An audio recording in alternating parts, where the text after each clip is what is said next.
Hi there, Cord Overton here, the Communications Director for the Iowa Department of Corrections. We've gotten a number of questions and concerns from constituents around the state about the conditions at the Fort Dodge Correctional Facility specifically, but also in general, how things are going for the Department of Corrections in relations to our response to COVID-19. Earlier today, what I did was recorded an interview with three of our top experts in this field. You have the director of the department, you have the warden of the Fort Dodge Correctional Facility, and our health services administrator. And I asked them a series of questions that we've received from constituents that are very common questions so that you could hear directly from these individuals that are leaders in our department and at that facility what's going on in relation to COVID-19 rather than through me, whether it be via email or through the press. So this is our attempt to give you kind of that direct access to information from some of the top leaders in the Iowa Department of Corrections. I am cutting out the questions I asked them in order to save some time in the video. In total length, it was well over 35 minutes. I wanted to try to trim that down a little bit. And so you will see the question I asked, and then it'll go right into their response. So with that, thank you for your patience, your understanding, and for your concerns as we try to battle back against COVID-19 at their Fort Dodge Correctional Facility and in the future at facilities that might experience outbreaks of COVID-19. Thank you very much. Yes, hi. Thank you, Cord, for this opportunity to talk about what's going on with Fort Dodge Correctional Facility as well as across our system. My name is Director Beth Skinner. I'm the Director of the Department of Corrections and happy to be here today and talk about the various strategies that we're doing across our Fort Dodge as well as the state. So thank you for having me. Good afternoon, everybody. I'm Warden Robert Johnson at the Fort Dodge Correctional Facility. I'm happy to be here and looking forward to answering and addressing your questions and concerns. Yes, my name is Dr. Jerome Greenfield. I'm the Health Services Administrator. I oversee the health care at all 9 prisons, and I'm proud to join my friends and colleagues, Dr. Skinner and Warden Johnson, to be here today.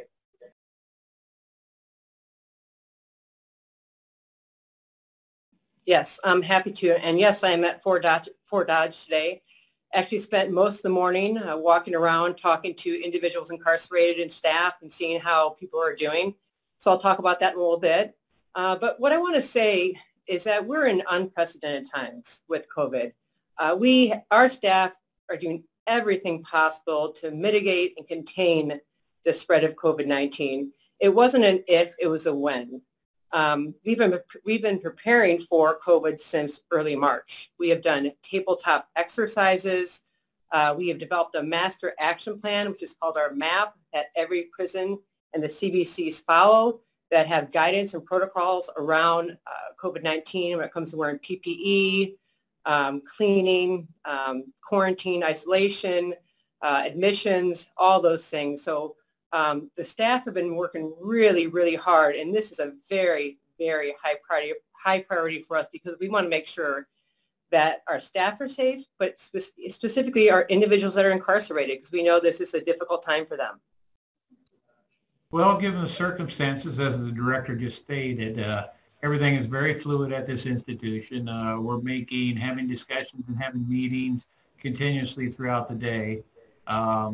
Today we have a number of people that we're letting off one of the quarantine units because they have met their timeline. So we're moving some offenders around as far as that goes, evaluating what other flexibilities we have within the facility to get these guys a little bit more time out of their cells and the ability to reach you at home and talk to you and let you know how things are going, as well as working on maybe getting them outside for some fresh air in the next coming days for a period of time and things of that nature. Just kind of evaluating where we're at. This is always changing as we get more information and as we get a better grasp as to what's going on in the institution. We'll continue to allow more and more ability for people to get out more and more. Well, right now, I'm just so impressed with the teamwork that we've developed, especially with our current crisis at Fort Dodge. We had some initial cases at our classification center in Iowa City. We had just one case in Clarinda. And up until just a few weeks ago, our cases really were very minimal, especially compared to other states. But the issue in Fort Dodge is now very serious and very concerning. But the teamwork and camaraderie I've seen has been amazing. Other medical providers, other nurses from other institutions are coming in, constant and daily feedback and help from our state public health departments, our county health departments.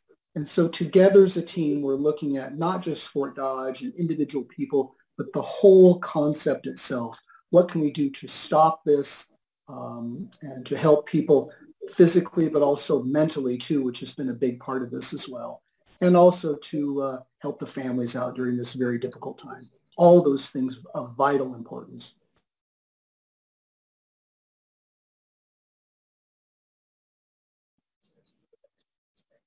Today, as far as the last statistics I got, we have 186 offenders that have tested positive. We have 16 staff that have also tested positive too. Of course, on the staff members, they quarantine and they're not allowed into the institution until it's been 14 days and been cleared by their medical professional. As far as the offenders go, just so everyone knows out there, when you become positive with COVID, you're first of all evaluated by the doctor at the institution. And as you've all heard, there's a number of different levels that we have for COVID. We have some of those that get hit with COVID a little bit more seriously. We have some in the middle tier that they're down and out, like flu-like symptoms. We have some that basically it doesn't affect them at all. So the doctor's kind of addressing how they're doing as far as that goes, evaluating where they're at. That gets passed along to the health services staff. The health services staff, at least twice a day, also does checks on all these individuals that have positive cases. Then in addition to that, their vitals are checked 3 times a day. And the officers complete 2 temp checks twice a day. So they're getting seen an awful lot. And as their condition either lessens or if it happens to get more concerning, then at that point in time, of course, the level of care would rise. So we keep adapting to what's going on. And as I stated earlier, I walked around the institution with the director today, and I think the guys were doing quite well. You know, it's not an ideal situation being in medical isolation, and I feel for those guys, but we're getting our hands around this, and we're moving in the right direction, and we're going to evaluate guys and get them moved out of their medical isolation as quickly as we can. And just to let you know this too, as they go into medical isolation, we've been getting them their property that they have also, so it gives them some things to do on it. We'll be checking with some guys to make sure that everybody's got what they need, and continue to look at what they give us for suggestions too.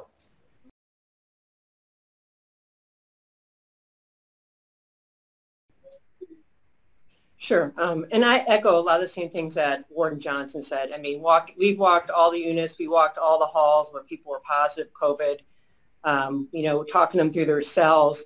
I have to say the attitudes are very well, actually, and pretty positive to a certain extent.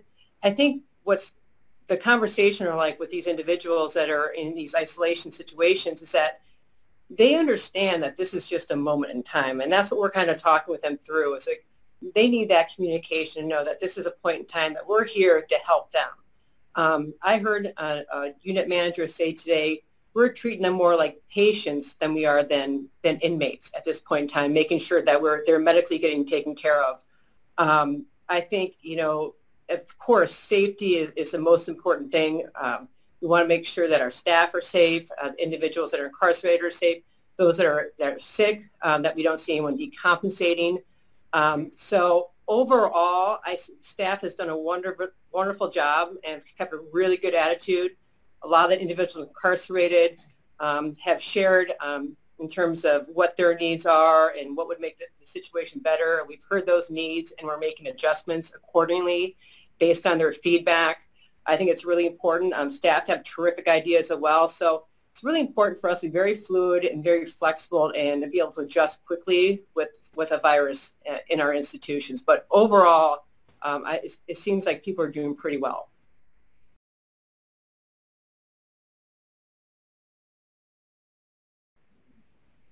I'll do my best to answer that. overall, the vast majority of our patients have done quite well. Well over 90% have very few symptoms, if any symptoms at all. Sadly, we have lost one patient to COVID, and pending the results of an autopsy, possibly a second. We currently have 4 patients hospitalized at the University of Iowa, and 3 others are being evaluated for hospitalization. We're very concerned about these very ill people. They tend to be patients of ours that were predisposed, that had illnesses that made them more vulnerable. But the vast majority of our other patients are young and healthy and doing well. But our time and attention is going to all of our patients, but the more ill ones do require more medical intervention. In turn, other medical providers from other prisons have volunteered to come to Fort Dodge to assist the physician there. We are also increasing our nursing staff as well, because they require around-the-clock nursing care. We have had ongoing and regular meetings with the Fort Dodge facility, as well as ongoing meetings now with the Fort Dodge local hospital, the Webster County Public Health Department, as well as ongoing calls with ambulance services in surrounding counties to make sure that we had plenty of ambulance services available to transport our patients to the University of Iowa hospitals and clinics should they need more care from a tertiary center. Safe to say, we are working around the clock, constantly assessing our patients, getting advice and expertise from the experts in this field. We are constantly asking for feedback and assistance, but I think we are doing our very best to work together as a team, reaching out to county officials, state officials, and experts in the field to help us get through this, because this is such a new illness and a new battle for many physicians like myself who have been at this for a long time.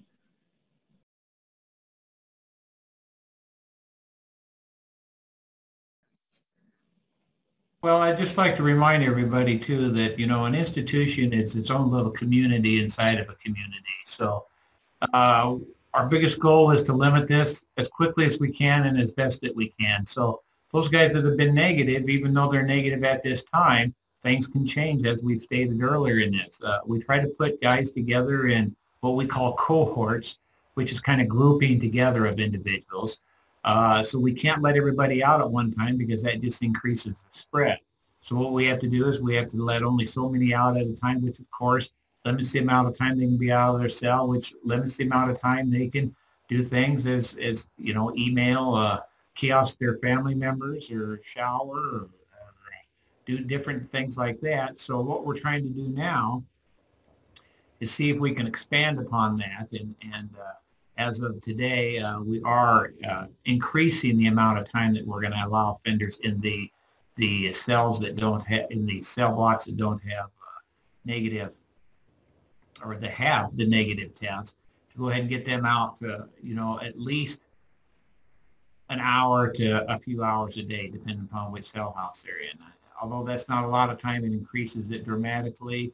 As I stated earlier, we're going to do some things outside of the institute, or outside of the dormitory, so that the guys can go outside and spend some time, get some fresh air, and some sunshine. Even though it won't be a long period of time, it will be some time, and I think that'll help out greatly. So we just try to keep looking at things that we can increase, and as we get our hands around this, and as we do more testing, I think that's going to open some other doors for us.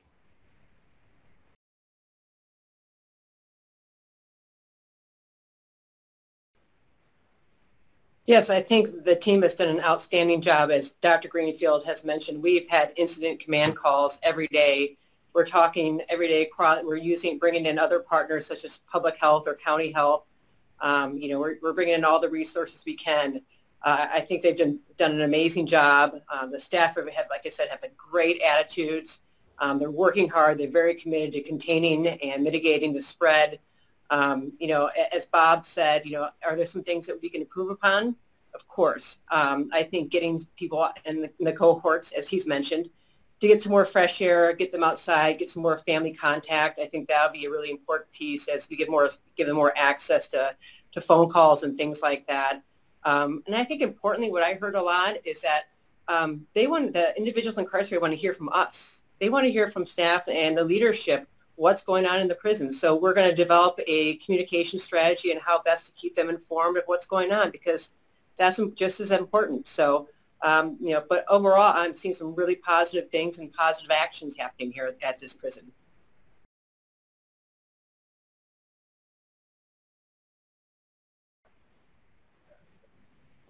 Very tough question, Cord. I've been a physician for 35 years. And in that 3.5 decades, I don't think I've ever had to battle a disease, a ghostly disease as severe as this. Can't see it. We have no active treatments for it. And so we've had to resort to some basic supportive practices. Because of the global occurrences of this and knowing that it was coming, at the onset of this pandemic, we as a department contacted Iowa Department of Public Health immediately saying, we're going to need your help. We're going to need your guidance every step of the way. I have a close association with the medical department, the American Correctional Association, a large group of healthcare professionals. So we shared information among other correctional systems because our systems are so unique. I had ongoing dialogue with the University of Iowa, but we swiftly tried to put an action plan in place, and even our own incarcerated individuals were key components to our plan, helping to make hand sanitizer and masks and shields and gowns. Our incarcerated individuals were a big part of our attack on this illness. Dr. Skinner and I made educational videos to the best of our abilities. Our officers were trained. They've been great and supportive in giving safety reminders to our incarcerated individuals as well to wear their masks at all times. We'd also mentioned we had tabletop exercises and role-playing should a disaster occur. We did these kind of things trying to be prepared. We've developed a very long and now multi-edited master action plan. Yes, we did all of those things, but could anybody ever be as well prepared as possible for this? Probably not. It has had global implications. It's been traumatic to millions of people. It's affected so many lives, but we're not giving up. We have duties and obligations, and we will continue to fulfill those to the best of our abilities.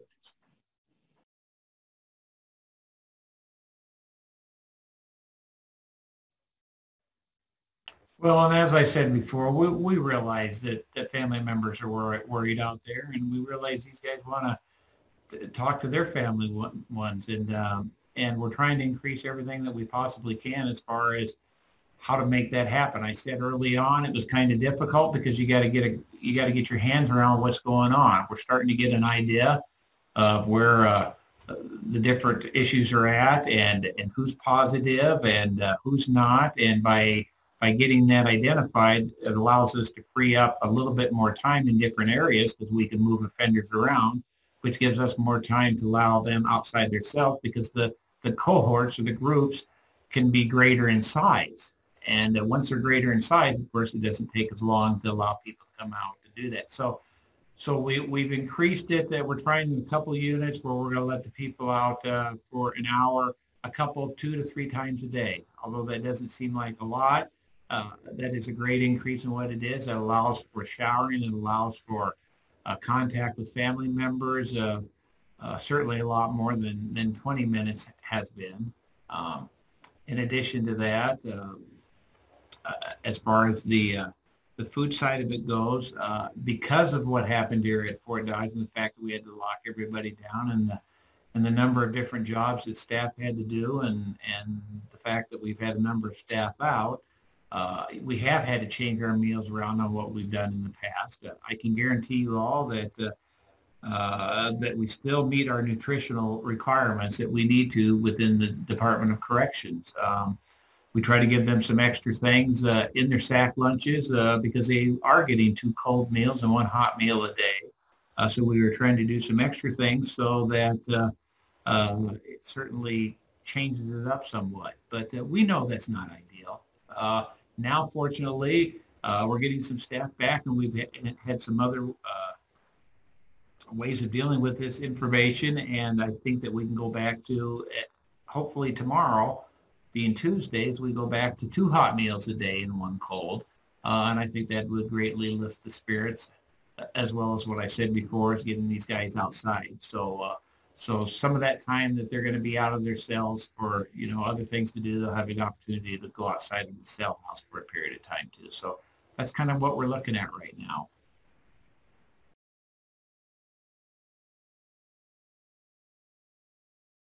Sure. We were very prepared. In early March, we were having discussions. We pulled together an incident command team. As mentioned before, we did several tabletop exercises. We updated our pandemic policy. We had ongoing calls with each wardens in each of the institutions. We planned, we strategized, we reached out, we did research. We looked at what other state agencies that were doing that were maybe a little bit further ahead of us, but they were doing what was working, was not working.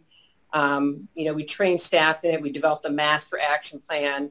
That has been an evolving, very fluid document, making sure that communication, we're going to have great communication amongst our leadership, and that's trickling down to our staff. I think we've done an excellent job in terms of preparing. We have plenty of gear. We have a great central office that has Sam, who takes care of our PPE, and Dan Clark, who is IPI Prison Industries, has been supplying a lot of those PPEs. We have been distributing them across the state on a regular basis. There is no shortage of PPE. We want to make sure that our staff are protected. We also want to make sure those individuals that are incarcerated have the PPE. So there's no concerns, as I know of, that we have around PPE at this point in time, or supplies.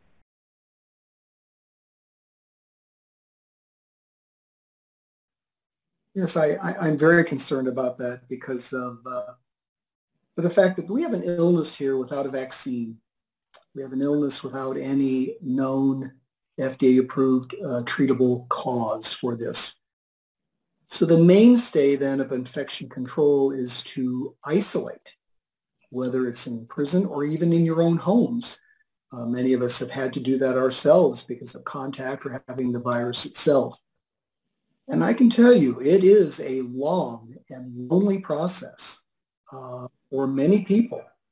And we are trying our best to find ways to address that through increased communication with those that are in isolation, trying to find ways maybe to increase some type of snacks, nutrition. We're constantly looking at that piece as well. But currently at Fort Dodge, it's impacted so many people that it's been a daunting task. But we won't give up with this. We need to address these issues. But we do recognize that this is a very serious part of this pandemic, and one that we will continue to address and try to meet those needs as much as possible. I will mention that we do have psychologists on staff at every facility, and we will have ongoing meetings with them as well. So as we are addressing these as well as their medical needs, which are both.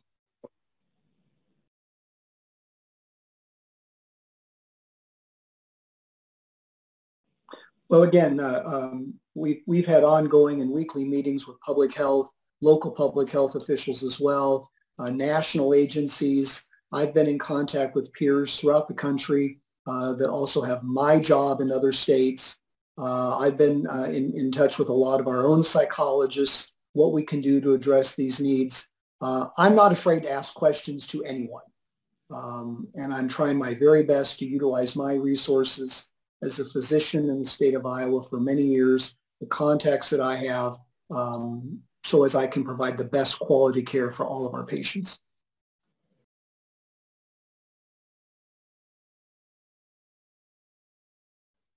I just want everyone to know that I consider these people my patients. These are people that are ill, that we care for. I took an oath to do my best to help others at all time, and I will continue to do that. I owe it to our patients. I owe it to their loved ones and their families. And I will work hard and diligently, utilizing all the resources I can. I've got a great team to work with. We support one another, and giving up is not an option. We will just continue to work our very best on 7 days a week, as hard as we can. And that's my pledge. Well, I guess I just want to say this. I'm responsible for the Fort Dodge Correctional Facility as well as the North Central Correctional Facility. I never wanted COVID in any of the institutions. None of us did anywhere. We, as the director said, we've been working on this for months and months. Unfortunately, it found its way in. I'm sorry that that happened, but we are going to deal with it, ladies and gentlemen. We're doing everything we possibly can. I want these guys to get better. I want this to get over with. I want us to get back to normal. And I just want you to know that working with Iowa Department of Public Health, central office, all the medical staff, we've got staff coming from other institutions to assist. We've got a lot of great people working together as a team to get this dealt with, and we will get it dealt with. So please know that they are in good care, and we'll keep moving forward as quickly as we can, but it's going to be as safely as we can too. Thank you. Okay. Well, first and foremost, so I want to thank you, Cord, for facilitating this discussion today. I think it's really important that the public and families and constituents hear what's going on in Fort Dodge Correctional Facility and all of our facilities. I want to thank Warden Johnson and Dr. Greenfield for being here on the call as well. They've done an excellent job and been excellent leaders during this time.